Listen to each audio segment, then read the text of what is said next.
நம்ம கார்த்திகை தீபத்தில் இன்றைக்கி என்ன ரிவ்யூ அப்படிங்கிறத பாருங்கள் ஃபுல் வீடியோவாக. நம்ம சேனலை அதுக்கு முன்னாடி சப்ஸ்கிரைப் பண்ணிவிடுங்க மறக்காமல். கார்த்திக் தீபாவின் திருமணம் நல்லபடியாக நடக்க இருக்கு.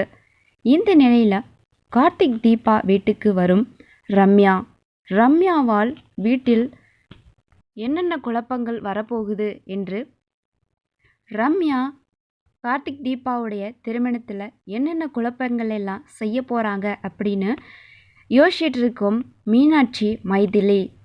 ஏதாவது ஒரு பிரச்சனை வந்துச்சு அப்படின்னா அதற்கு காரணம் இந்த ரம்யாவாக தான் இருக்கும் அப்படின்னு சொல்லி நம்ம மீனாட்சியும் மைதிலியும் ரம்யாவை ஒவ்வொரு நொடியும் ஃபாலோ பண்ணும் நம்ம மீனாட்சி ரம்யா.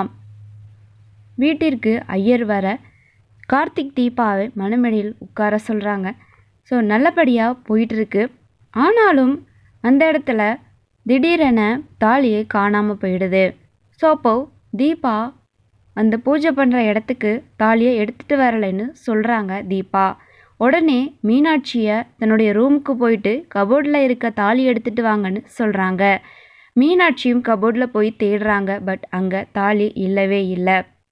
அவங்க ரூமில் இருந்தது அந்த ரம்யா அண்ட் மீனாட்சியும் வந்துடுறாங்க. அதுக்கப்புறம் நம்ம ரம்யாவால் தான் அந்த தாலி திருடு போகுது. இன்னொரு பக்கம் மீனாட்சி தேடிட்டு இருக்காங்க. பட் தாலியை கண்டுபிடிக்க முடியல. மறுபடியும் மைதிலி போகிறாங்க. என்ன ஆச்சு அப்படின்னு சொல்லி கேட்குறதுக்காக.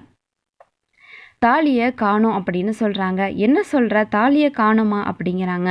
அப்போது இதை அந்த ரம்யா பார்த்த வேலையாக தான் இருக்கும் அப்படின்னு சொல்லி அவங்க கன்ஃபார்ம் பண்ணி கீழே போகிறாங்க. அப்போது என்னாச்சு, தாலி எங்கே அப்படின்னு சொல்லி எல்லோரும் கேட்க நம்ம மைதிலி அந்த தாலி எங்கே இருக்குதுன்னு எனக்கு நல்லாவே தெரியும் அப்படின்னு சொல்கிறாங்க. என்ன சொல்கிறீங்க, எங்கே இருக்குது அப்படின்னு சொல்லி எல்லோரும் கேட்க நம்ம மைதிலி ரம்யாவுடைய பர்ஸை வாங்குறாங்க. அப்போது ரம்யாவுக்கு ஷாக் ஆகிடுது. மைதிலி அவங்களுடைய பர்ஸ் ஜிப்பை ஓப்பன் பண்ணுறாங்க. அதுக்குள்ளே தீபாவுடைய தாலி இருக்குது. வீட்டில் இருக்க ஒட்டுமொத்த நபரும் ரொம்ப ஷாக் ஆகிடுறாங்க.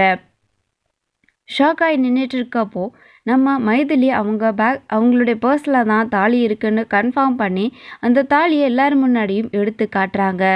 இதில் நம்ம ரம்யா என்ன செய்ய போகிறாங்க, கையும் களவுமா சிக்கினதுக்கப்புறம் அவங்கள வீட்டை விட்டு நாச்சியார் திரட்டுவாங்களா, இல்லை அப்படின்னா உங்களுடைய கல்யாணம் நல்லபடியாக கிராண்டாக நடக்கணும் அப்படின்னு சொல்லி தீபாவுடைய ஆசை நிறைய தடவை என்கிட்ட சொல்லியிருக்கா.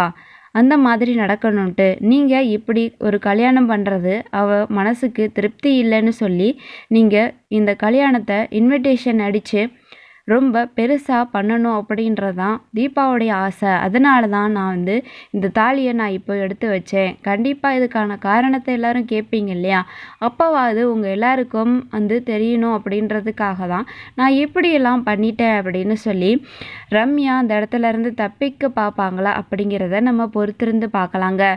இந்த ஒரு குட்டி ரிவ்யூ உங்களுக்கு பிடிச்சிருந்ததுன்னா மறக்காமல் ஒரு லைக் பண்ணி